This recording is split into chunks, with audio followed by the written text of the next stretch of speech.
And we're back here once again with another episode of the MSK show, and this is going to be episode 546. So I hope you guys have a great day, and I hope you guys have a great rest of your week that is ahead of you. And in this episode of the MSK show, we have one topic for you guys today for this episode of the MSK show, and that is going to be on DC had its sixth major box office flop in 3 years. Also, today, on this episode of the MSK show, I am joined here with J Heat Blaze. Haven't had a chance to do a show with him in a little bit of time because, you know, some of the times we planned on doing a show, well, I got called into work, or you had to go to bed at a certain time because obviously you're 3 hours ahead. But there is a good thing today, actually, guys. After this episode of the MSK show, around 8 p.m. PST, me and Laps Comic Fan are going to be doing a movie review on the newest DC animated movie, Batman Nightfall Part 1. So we'll be doing a movie review on that new animated DC movie. And as you guys seem to know, DC animated movies, or animated TV shows as well, tend to be where they are actually way stronger at. They're bread and butter, basically. Yeah, it's always a wonder.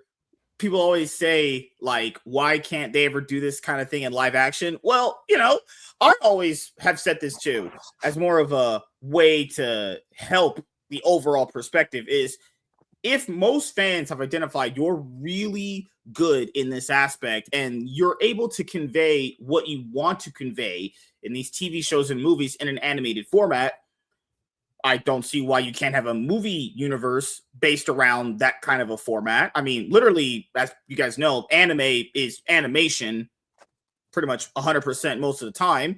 And, Naruto and Bleach and Dragon Ball and Yu Yu Hakusho and One Piece and all those big ones that a lot of you guys know and love, all that stuff's animated. I don't see any knock if DC at any point ever did just a fully cinematic universe, or sorry, a full animated universe based on their properties, but well, let's actually talk about it, because Bruce Timm's DCAU, that was like lightning in a bottle. That was pure accident. And even then, each show was, they built upon each other, but outside of a few references here and there, you could enjoy each show in a vacuum and still have a good time. Yeah. What's really weird is, when you look at it years later, when a lot of these fans from like the Snyderverse movies, when they were talking like, well, we don't want DC to be like what the MCU ended up being, which they built off, each movie with like solo characters, and then which led up to the Avengers at the end of Phase 1. But isn't that what the DCAU was? Like you had same structure, same setup. Yeah. This is how you can build investment first. You don't rush into it. Yeah, this is how you can tell you were literally talking to people that just didn't even know what the hell they were talking about at all. Like, you can tell they're just, oh God, LARPing is such a crazy thing. I can't believe people were actually making that as an argument. I don't want this universe to be like that successful one, but then Warner Bros. And DC were the ones that kind of did that. Wanted to be the quippy machine. I get where you're coming from. Oh, what's up, Retro? I get that from a sense, like, you don't want it to copy Marvel verbatim and be very quirky and rambunctious, because DC and Marvel have different vibes. I get what they're trying to say, but the argument falls apart when you still need a captivated audience. You still need emotional investment. Yeah, and it's one of those things where you build on one thing, you make it as good as possible, then you just go to the next thing. I just don't understand where that came from, where they didn't want this universe to be like this one, but no one was saying it had to copy it exactly. It was just basically saying, hey, let's give this character breathing room here, let's give this character breathing room here, and then keep going from there. Yeah, no one said it had to be like the same style as the Marvel movies. Like, no one said that at all. And hey, I've told people this before. I've watched Man of Steel quite a bit of times, and I've watched BVS, I think, a few times. Those movies really aren't that good, in my opinion. I think there's good moments in them. Like, there's some nice moments overall in them. But, like, as actual movies, no, they're not that good either. And I know the James Gunn stuff isn't good either. And people are always doing this thing now on Twitter where it's like, you criticize the DCU, And then people are like, well, that makes you, well, God, why don't you just shut up, you Snyder fan? And it's like, oh my God, like not every Okay, let's remove the semantics for a second. If you factor everything going to a separate corporate overhaul, Hamada leaving, Zaslav taking over everything, and marketing costs and reshoots, if Superman 2025 or James Gunn Superman did make a profit, it was a small one, like $100 million worth at most, and that's purely not counting VOD, which is streaming, and merchandise sales. Now, if you count VOD and merchandise, you might have made a little bit more, but purely off the box office, with 650 with just under $245 million budget, that's not that that's barely breaking even, if not a small profit. Especially when you like read about all the stuff that came before it, where there were a lot of articles coming out with headlines that said, if this movie doesn't make $1 billion at the box office, is that a failure? That's actual headlines that was happening in like a lot of the media landscape before the Superman movie came out last year that was directed by James Gunn. And then you had people that tried to retroactively change it when they're like, well, it did make $1 billion, but it doesn't matter though, because it'll do well on streaming, even though we have no real actual data to point to. Yeah, at all. And I will say this, it's hard to make it, not unless you're a household name like Spider-Man, arguably the biggest names in the genre. It's going to be hard to make $1 billion without the international audience or momentum internationally. Mm-hmm. You cannot make $1 billion domestically. It's just not going to happen. It's not mathematically possible. But with that being said, I will say this, in that Supergirl was never going to do good. I mean, with Superman, you might have been able to get 650, maybe 700 million, best case scenario. Yeah. Best case. But with Supergirl, purely from a commercial standpoint, there was no saving that film. It's not Flash bad with Ezra Miller. Let me be clear on that. It is not as big of a production disaster as The Flash was. But it's not by much. Yeah. I mean, the marketing was unhinged. The cast, the lead lady was pretty much bad mouthing and pretty much flaunting the camera in a drunken stupor. Like, nothing wrong with Millie Alcock. All the credit to her. She really made the best out of a bad situation. But you don't go to the press after gulping free champagne. You just don't. Yeah, it's a rookie mistakes. Retro says, "Hey, when they put out stuff I enjoy, I praise it. If credit it's not where credit I is enjoy, due. Then I shit on it. That's what I do. You know, I don't really look at it as dunking on their movies. Most of them aren't good.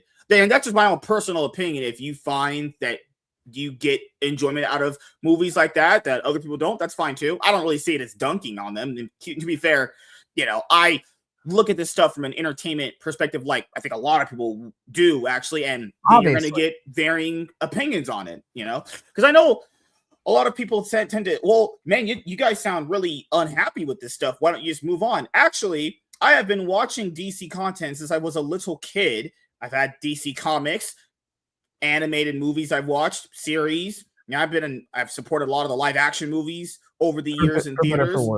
Yeah, even though those are fucking terrible too. How about I don't move on? How about I stay here in this thing that I've invested nearly almost my entire life in? You know, it's just weird where I think some of these people that are online just want a sort of echo chamber of like, hey, let's just positively praise this thing endlessly. And then if anyone comes in and goes, hey, I don't know if this is as strong as maybe this other project or this other project, and it's like, why are you being so negative? And it's like, are we supposed to just blindly just praise everything and only have praise for it? Like, even things that I adore, I have small critiques for, you know. I've never bought into that. That's just not my thing. You know, if I like a movie, I'll just tell you why I like it. If I dislike it, I'll tell you why I dislike it. If I think it's like kind of middle of the road, then I'll tell you why I dislike it too. I'm not like one of these new age fans where they're always like, oh, you're just hating, bro. Yeah, giving my opinion. And then people cry about not having honesty when it comes to this stuff, but they don't want you to be honest though. They want you to just kind of regurgitate the thoughts in their mind back to them. And I'm not that kind of person. I've never ever been that kind of person. I just look at, I can't, and keep in mind, that wouldn't even be genuine though. I'm not even giving you my opinion though. You know, if I give you your opinion back to you, I'm not giving you my opinion. And then people are I'm just telling you what you want to hear. Yeah, fuck that. I've never been like that ever. Cameron, what's up, buddy? How you doing, man?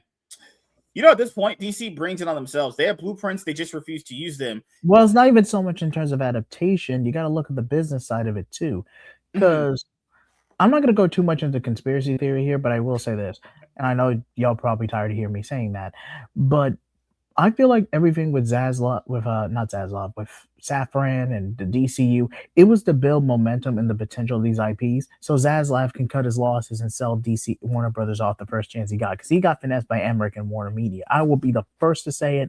I've admitted it on multiple streams. You can track my social media, you can track my YouTube channel and Mhm. quote me. But yeah, from a pure business standpoint, Zaslav is just cutting his losses. I'm not going to go too much on the Paramount stuff because nothing. I mean, that's still in the process. It's likely going to go through, but that's still in the process. But I will say this. God, how many times have I said that's like a tick at this point?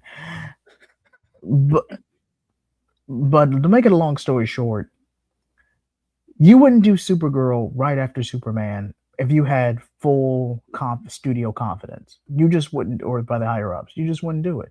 Not that Supergirl can't carry a movie; it's just not the first project you would do. Yeah, because Would you agree, MSK? well, because the thing, I will say this: you can do like people really always misconstrue a lot of things. Not you, but it's like how these kind of things are built. You Mm-hmm. can take a chance on a Supergirl movie when you have your big character is established, though. So Yeah, Supergirl would make sense if I have a Superman, Batman, Wonder Woman, let's just say Green heavy Lantern, hitters. and Green Arrow. Right there. Like Justice League, like Martian Manhunter could be in there as well. I'm not saying a movie or maybe a TV show, but like the Justice League members established first. Then you know what? We randomly introduce Supergirl in a second Superman movie. Let's see if she can carry her own movie. That would make more logical sense after Save it things for have phase built, two right? and build some momentum Right. first. They're taking strides in the second movie, and people always bring up, well, what about the Incredible Hulk for the MCU? This is how you can tell people are literally, this is straight up LARPing. If anyone thinks the Incredible Hulk is not a popular character, you're an actual idiot. Just because you yourself have never been like a fan of this stuff or know what's the like not the ins and outs, just because you're someone who's never kind of been someone who's super into this stuff doesn't mean just because you don't know who this character is doesn't mean the character's not popular. But it's a thing where a lot of people have kind of used this as some sort of like knock on the early MCU, and it's like, no, they used somewhat popular characters. The only truly obscure ones are like Black Widow and Iron Man. The other ones are pretty decently well known. Iron Like, Man 3. Let's not get it twisted. oh well, that was I'm sorry, movie wise, character wise, I was speaking on that, but it's like yeah, Supergirl is I would agree somewhat popular to a certain High C extent. tier, low B tier, give or Yeah, take. but is that a character when you're interested in actually going to the Selling right theater now? and paying to theaters for a movie to see her? Well, by the number wise, no. I mean, people have thoroughly spoke with their wallet and they have went, fuck no, I do not care about this character. I will Also, wait for the stream. I will wait for the streaming release or VOD release. Thank you. yeah, and you know, people have to understand just because you make a movie for a superhero character based on a popular character, that doesn't automatically mean it'll do well. I mean, the Incredible Hulk movie does prove that isn't always the case, but multiple things can be true. The Hulk is a very popular character, but the movie can flop. These are things that can be applicable. It's not a soup where you get so many ingredients thrown Hulk is inside such of a it. rarity though, because okay, Hulk '08 was a direct collab with Universal because Universal had the movie rights at the time. Yeah, But even with that, Incredible Hulk '08 was caught up in the reboot trend, like when you got the Star Trek trilogy with J.J. Abrams. If Incredible, I'm not saying it would have performed as well in the box office, if not better. I'm not saying that, but you really could. It's so hollow, Incredible Hulk '08, that you could just say it's a pseudo sequel to Hulk '03, and nothing in the overall story of that film changes. Like it literally takes place right after Hulk '03 left off. It just doesn't directly reference it. yeah. And another thing that people have to understand is the landscape of movie theater going when it comes to people that go and watch these movies or just how people view superhero movies has directly changed. So I know a lot of people, whenever a big superhero movie comes out and it's doing really well at the box office, like Brand New Day has, people want to go, well, there's not superhero movie fatigue in that. But I would argue that characters like Spider-Man are just immune to that because that's just kind of how you have exceptions to the rule. What happened to like all these other movies released from both Marvel and DC in the that past 5 years? That were all flops. Like, yeah, Marvel had some that weren't flops, but the other ones definitely were. Like, you had, first of all, Thunderbolts, Captain Marvel, and Fantastic Four all last year could qualify in that, especially the first two I just mentioned there. The Marvels qualifies in that. You also have Shang-Chi and Eternals. Black Widow, not, it would be unfair to say that for her. She had a day and date release, but that one did not do so well as well. DC, the six we're going to talk about here in this video. Same day VOD release, or was it just Black Widow? No, just Black Widow. Just Black Widow. Yeah, Shang-Chi, Eternals, all failed, right? You have Guardians, which looked like it was going to fail, but word of mouth carried its numbers up. And if you look at the movie's numbers and marketing, it's like, ooh, it's like, this one's kind of very breaking even. Yeah. Doctor Strange Multiverse of Madness, they lied about the budget, obviously. Like, it's Sam Raimi was wasted on that movie. I will be the first to say that. Yeah. Ant-Man 3 failed, right? Ant-Man 3 failed. Thor: Love and Thunder carried purely just because people like Thor. That movie wasn't good, but that's one that made money for them. Black Panther 2, depending on how you look at marketing and budget, maybe might have broke even. People wanted to pay their respects to Chadwick Boseman. That's the only reason that movie carried as much as it did. Let's be honest. Yeah, like only 4 of the movies they released since like Far From Home made any money really like that. So it's not even just the fact that superhero movies are inherently all bad, because you could find people that would praise them, even the ones we just talked about. But if you release enough bad movies in a row, people are going to get tired of them. Like, because this is how you know the average person doesn't even know what words mean, because I just guys know words have definitional meaning. Fatigue in and of itself, the word means tired. So are people tired of, let's say, bad superhero movies? Well, the obvious answer is yes. But are people tired of them in a way where if they constantly get them, they're just not going to be as excited for them, right? Because if there wasn't superhero movie fatigue, then why did all these other movies we just mentioned, and the DC ones, because that's like 12 movies in there, why did all of them fail to make any money? Because people kind of are tired of them. They're just not tired of certain superheroes, like Spider-Man and Batman and Superman. Based off the numbers, people really aren't tired of them. Obviously, it makes sense because they're the big and their ones household names. They're part of the Mount Rushmore of superheroes in general, and just in the overall genre. And I have to say, Deadpool, not Mount Rushmore superhero, but box office number wise, people like seeing that version of the character on screen. They just kind of do. So they're probably going to make another Deadpool movie in the future. I can't see a Deadpool 4, man. I just can't. If they do, it's forcing it. Oh God! But like so.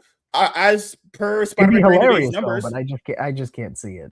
You know, as per Spider-Man Brand New Day's numbers, Spider-Man's the most popular superhero in the world.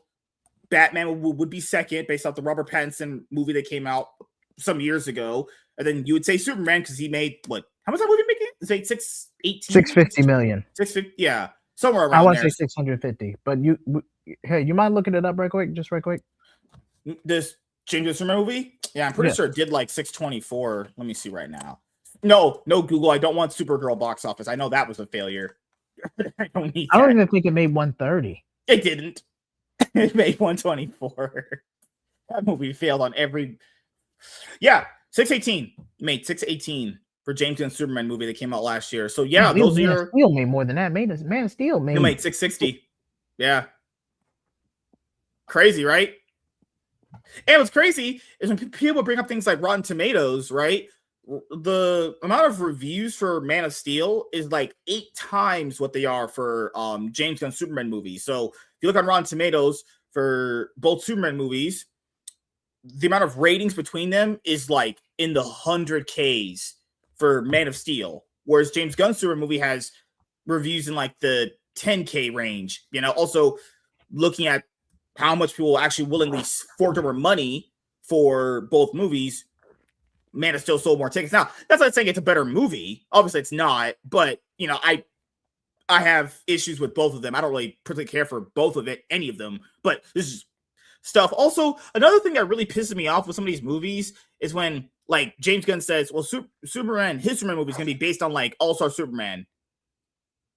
And like, what? Nothing in that movie is based off All-Star Superman. Why are we just lying out here? What are we doing? You know, holy crap.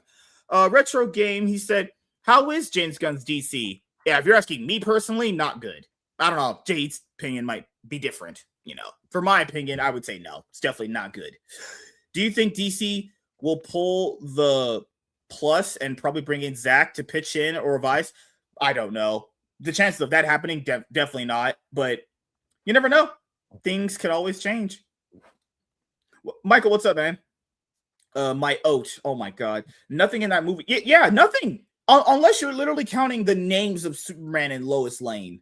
Ain't none of that shit in fucking his movies. I know he said it was kind of, and other people had said it was kind of loosely inspired by Superman for All Seasons. That's written by Tim Sale and it was Jeff Loeb and Tim Sale, the guys who did Long Halloween. No, I didn't see anything in there. It's just kind of weird. Like you have like Damon Lindelof saying things like people don't want a one-to-one adaptation from like the comic books to the movies, but like you have to ask yourself, did they even try at any point to ever do that? Like how many superhero TV shows and movies, animated, live action, doesn't matter, how many of them do you actually think try to be source material accurate? Like what? You have potentially less than 5, I would say.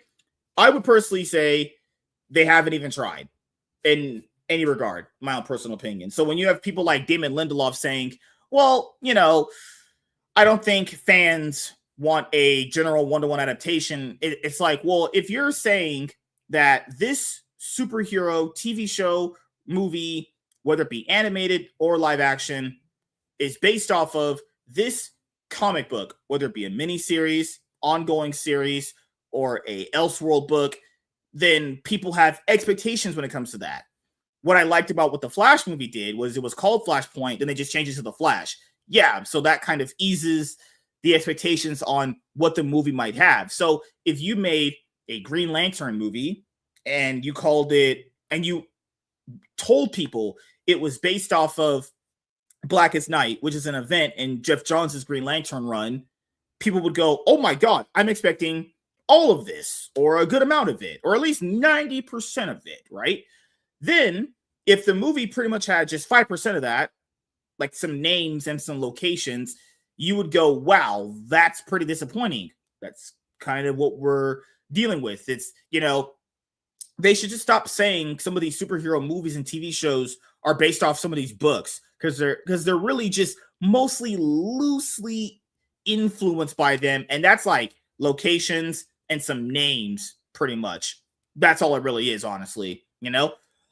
But Jay Heat, what did you think about Damon Lindelof's recent comments about, you know, source material to, you know, the actual adaptation itself? Okay. To an extent, you're not always going to get a one-to-one. And even with Jeff Johns' run, where everything with Green Lantern Rebirth and Blackest Night, you still need some kind of setup to a degree. I get what Lindelof is trying to say, even if he's talking out of his ass, but I get what he's trying to say, that you're not always going to get a one-to-one, because what's the point of adapting something if you're just going to rip it off? But at the same time, you still need somewhere in the middle. You still need something that's more, oh, they're adapting this. Oh, I know that reference. Let me see what they're going to do with it. You got to meet in the middle. And I'll say this, Lanterns is cheap. It is cheaply made. That's probably it's cheap. Like, it's not like you're in a underwater. No, I'm not. Ha ha ha. No, I'm just saying is that they didn't want to take the time to do special effects and make a space epic, which is fine. It's fine if that's what the higher-ups ultimately want to do. It's HBO. Mm-hmm. But if you didn't have the resources to genuinely commit to a Green Lantern project, either go animation, that way you can at least save on a little bit of the cost, or don't do it altogether. Yeah, man, it's that's just the bottom line. Now you can do, now if you want to stand out from 2011 and build the IP back up, you can go that route, but ripping off True Detective is not the way I would have done it. Yeah. Also, you if you've read any Green Lantern comic ever, I to be fair, I've never seen True Detective, but I have read some Green Lantern stuff. It's one good season and then it slowly falls off. Like season 1 is like perfect television. Like seriously. Oh, fucking hell. What has been your opinions on Lanterns actually? I've seen the first 2 episodes. I even have a review coming up on the channel in the next few days. I enjoyed the second episode more. The pilot's a bit of a slog to get through, but the second episode is an improvement. Okay. So I was gonna say, because I have to get out of here in a little bit. And on your channel, are you gonna review any comic books anytime soon? I usually wait till a storyline is fully complete and review the omnibus or omnibuy. But Yeah. I can do current storylines based off recommendation. Yeah, fucking hell. Fan request. So you pretty much just wait until the run is completed, right? Yes, I usually wait till the run is finished. That way I can do the whole thing at one time. Okay. So we'll see you guys later.